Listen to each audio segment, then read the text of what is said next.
नमस्कार दोस्तों, स्वागत है आपका हाई फीवर में। क्या हो अगर एक 6600 टन का पहाड़ समुंदर में चले और दुश्मन के रडार को दिखाई भी ना दे। आईएनएस तारागिरी सिर्फ एक जहाज नहीं, समुंदर में भारत की इनविजिबल स्वॉर्ड है। इसका नाम गढ़वाल की तारागिरी पहाड़ियों पर रखा गया है। ये कोई आम जहाज नहीं है, ये प्रोजेक्ट 17A नीलगिरी क्लास का एक एडवांस्ड स्टेल्थ वॉरशिप है जो दुश्मन की हर चाल का जवाब देने के लिए तैयार किया गया है। इसकी शक्तिशाली मिसाइल्स, मॉडर्न सेंसर्स और स्टेल्थ डिजाइन इसे सिर्फ पावरफुल ही नहीं बल्कि एक्सट्रीमली डेंजरस बनाते हैं। ये वॉरशिप अपनी ताकत, टेक्नोलॉजी और कॉम्बैट कैपेबिलिटी के दम पर दुनिया के सबसे एडवांस्ड वॉरशिप्स की कैटेगरी में कॉन्फिडेंटली खड़ा होता है। आगे हम जानेंगे कि इसका स्टेल्थ कैसा है, कितना मेड इन इंडिया है, इसे हथियारों का पावर हाउस, समुंदर का रक्षक क्यों कहा जाता है। तब तक इस आईएनएस से एक सवाल मैं आपसे पूछना चाहता हूं कि आईएनएस जो ये तारागिरी है, ये किस तरह का गाइडेड मिसाइल है। It is a stealth guided missile frigate under project 17A। It uses कोडैक यानी combined diesel and gas propulsion system. तीसरा, it is primarily design for nuclear submarine operations only. और चौथा, it is equipped with advanced stealth features to reduce radar signature. इसका जवाब हम लोग जानेंगे वीडियो के अंत में। जी हाँ, देखिए, अब हम बात करते हैं समुंदर का अदृश्य शिकारी आईएनएस तारागिरी। ये कोई मामूली जहाज तो है नहीं, बल्कि प्रोजेक्ट 17A नीलगिरी क्लास का वो नया योद्धा है जो दुश्मन की नींदों को हराम करने के लिए तैयार किया गया है।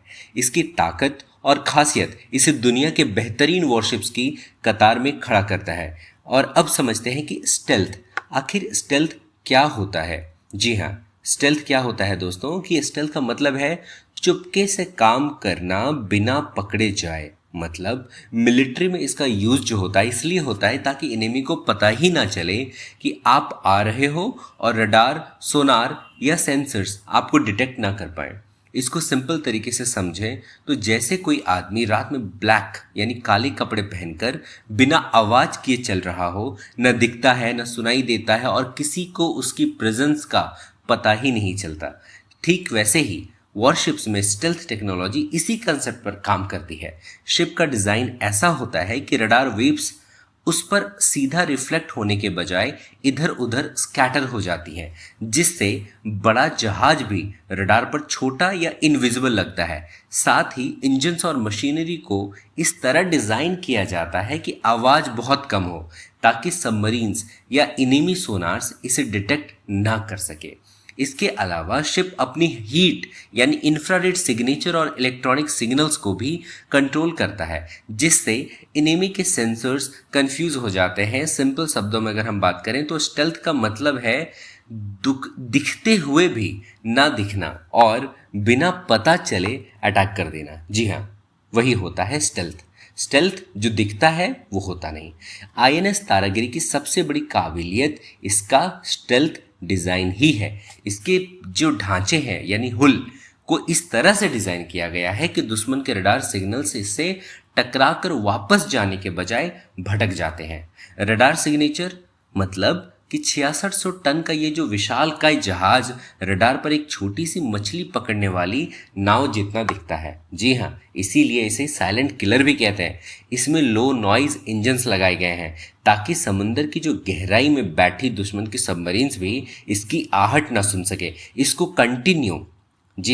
कंटिन्यू किया गया है। आईएनएस तारागिरी इसे असली मायने में देसी बनाती है। इसका मतलब ये है कि ये सिर्फ इंडिया में असेंबल नहीं हुआ, बल्कि इसका लोहा, इसका दिमाग और इसकी जो ताकत है सब कुछ भारत की अपनी है। अब हम लोग समझेंगे इंडिजीनियस पावर के बारे में, मतलब कि जो दिल और दिमाग दोनों इंडियन कैसे हुआ। इसका हार्ट यानी इंजन और पावर और ब्रेन, रडार और कॉम्बैट सिस्टम भी काफ़ी हद तक इंडिया में ही डिज़ाइन और डेवलप किए गए हैं। इसका मतलब है कि वॉर के वक्त हमें किसी दूसरे देश के आगे हाथ फैलाने की ज़रूरत नहीं पड़ेगी। मतलब मजगांव जो डॉक शिप बिल्डर्स लिमिटेड है, इसे मुंबई की एमडीएल ने बनाया है। ये वही जगह है जहां इंडिया के सबसे खतरनाक वॉरशिप्स बनते हैं। आईएनएस तारागिरी का वहां बनना आत्मनिर्भर भारत का एक जीता जाता जागता सबूत है, यानी सिंबल है।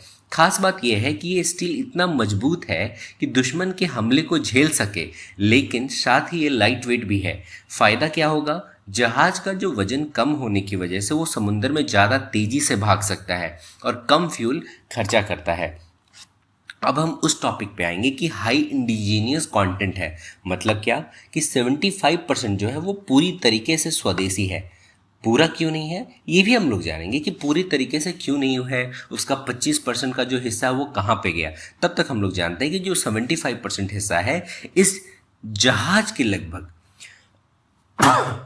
75% हिस्सा पूरी तरह से इंडियन है। इसमें भारत की 200 से ज़्यादा छोटी बड़ी कंपनियां एमएसएमई ने कंट्रीब्यूट किया है। क्राइसिस के वक्त फ़ायदा होगा। अगर कभी लड़ाई छिड़ जाए और कोई दूसरा देश हमें पार्ट्स देने से मना कर दे, तब भी हमें फिक्र करने की ज़रूरत नहीं है, क्योंकि इसके स्पेयर पार्ट्स जो होंगे, टेक्नोलॉजी जो है वो हमारे पास ही है। अब बात करेंगे पावर हाउस ऑफ वेपन्स। इसे पावर हाउस ऑफ वेपन्स क्यों कहते हैं? हथियारों का पावर हाउस। अगर ये इनविजिबल स्वॉर्ड अपनी म्यान से बाहर आती है तो दुश्मन का जो बचना है वो बिल्कुल मुश्किल हो जाता है। इसकी फायर पावर इसे एक चलता फिरता मतलब किला बना देती है, एक टीला बना देती है। ब्रह्मोस मिसाइल दुनिया की सबसे तेज सुपरसोनिक क्रूज मिसाइल, जो पलक झपकते ही दुश्मन को ठिकाने मतलब तबाह कर सकती है। बराक 8 LR सैम आसमान से आने वाली दुश्मन की मिसाइल्स और जेट्स को हवा में ही ढेर करने के लिए एक मजबूत रक्षा कवच है ये। एंटी सबमरीन वॉरफेयर है। इसमें लगे एडवांस्ड सोनार्स और टॉर्पीडो लॉन्चर्स समुद्र के नीचे छुपे खतरों को ढूंढकर ख़त्म करने में माहिर होते हैं। इसको जो है इसी तरह से मतलब बनाया गया है कि जिस तरह से कि पावर हाउस मतलब हर तरह से ये सिक्योर हो पाए, इसीलिए इसको पावर हाउस भी कहते हैं। अब बात करते हैं 75% ऑफ मेड इन इंडिया क्यों है। जी हाँ, 75% मेड इंडिया इसलिए है क्योंकि आईएनएस तारागिरी का जो 75% हिस्सा है वो तो इंडिजीनियस ही है, लेकिन बाकी का जो 25% है वो इम्पोर्टेड कंटेंट है। मतलब उन क्रिटिकल एरियाज में आता है जहाँ ये तो टेक्नोलॉजी बहुत एडवांस्ड है या फिर उन्हें फॉरेन पार्टनर्स के साथ जॉइंट वेंचर में बनाया गया है। मतलब देखते हैं, बाकी जो 25% में है मुख्य रूप से ये कंपोनेंट शामिल होते हैं। पहला है प्रपल्सल मतलब प्रपल्सन इंजन सिस्टम। मतलब प्रोजेक्ट 17A का जो फ्रिगेट है में CODOG मतलब CODOG कंबाइंड डीजल और गैस सिस्टम का इस्तेमाल होता है। इसमें गैस टरबाइन हाई स्पीड के लिए इसमें जनरल इलेक्ट्रिक यानी यूएसए के LM2500 गैस टरबाइंस का प्रयोग किया गया है। हालांकि इनकी असेंबली इंडिया में यानी HAL मतलब हिंदुस्तान एरोनॉटिक्स लिमिटेड करता है, लेकिन कोर टेक्नोलॉजी और मेजर पार्ट्स अभी भी फॉरेन सोर्स्ड हैं। दूसरा ये डीजल इंजन्स। क्रूजिंग स्पीड के लिए इसमें मैन यानी जर्मनी का डीजल इंजन्स लगाया गया है। दूसरा और तीसरा रडार और सेंसर। वेजल का सबसे पावरफुल आंख यानी रडार फॉरेन ओरिजिन का है। MF स्टार रडार यानी इसमें इसराइल का ELM-2248 MF स्टार माल फंक्शन रडार लगाया गया है। ये दुनिया के सबसे एडवांस्ड नेवल रडार्स में से एक है जो एयर और सरफेस थ्रेट्स को डिटेक्ट करता है। FCR है, फायर कंट्रोल रडार्स हैं। कुछ स्पेसिफिक ट्रैकिंग और कंट्रोल सिस्टम्स भी इजराइल या यूरोपियन देशों के लिए मतलब लिए गए हैं। वेपन सिस्टम यहाँ पे है, मतलब जैसे इंडिजीनियस तो है क्योंकि हमारे मिलकर के बनाया गया है, जैसे ब्रह्मोस है, LR सैम है। स्पेशलाइज्ड इलेक्ट्रॉनिक्स और मटेरियल्स मतलब कॉम्बैट मैनेजमेंट सिस्टम। हालांकि ये भारत इलेक्ट्रॉनिक्स लिमिटेड बनाता है, लेकिन इसके अंदर के जो कई सारे हाई एंड प्रोसेसर्स और चिप्स फॉरेन ब्रांड्स के होते हैं। सो इस टाइम में थोड़ा ये कहना मुश्किल हो जाता है कि ये आखिर पूरी तरीके से क्यों अभी भी नहीं हम लोग कर पा रहे हैं। बट फिर भी हम लोगों को हाई एंड टेक्नोलॉजी का यूज़ तो करना ही है दोस्तों, क्योंकि जब तक हम लोग उन सब टेक्नोलॉजी का यूज़ नहीं करेंगे तब तक पता कैसे चलेगा। INS तारागिरी, आप जानते हैं तारागिरी के 4th स्टेल फ्रिगेट में आता है नीलगिरी में, और इसकी जो अभी रिसेंटली है अप्रैल 3 तारीख को विशाखापट्टनम में डिफेंस मिनिस्टर हमारे राजनाथ सिंह यानी आज ही की गई है। ये 33 साल मतलब आईएनएस तारागिरी ने लास्ट में 33 साल सर्व की थी 1980 टू 2013। उसके बाद इसको रिप्लेस करने के लिए लाया गया। जो पुराना वाला था वो 3000 टन का था और नया वाला 6670 टन का, ऑलमोस्ट डबल है, मतलब डबल से भी एक्चुअली ज़्यादा है।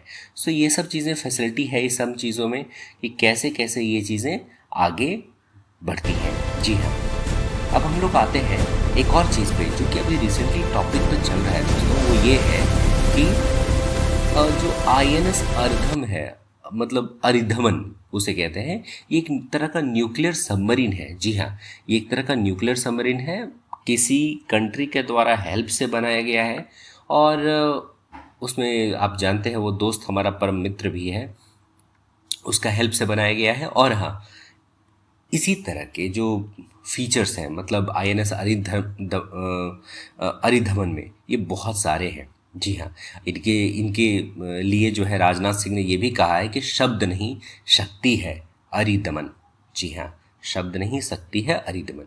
अब आते हैं क्वेश्चन के आंसर के ऊपर। इसका जो आंसर है वो है 1, 2 एंड 4 ओनली, जिसमें कि बताया गया है कि जो तीसरा है वो गलत आंसर है। मतलब it is not only for nuclear submarines but multi role air antiship anti submarine है ये। चलिए दोस्तों, फिर मिलते हैं नेक्स्ट वीडियो में, तब तक के लिए धन्यवाद, जय हिंद।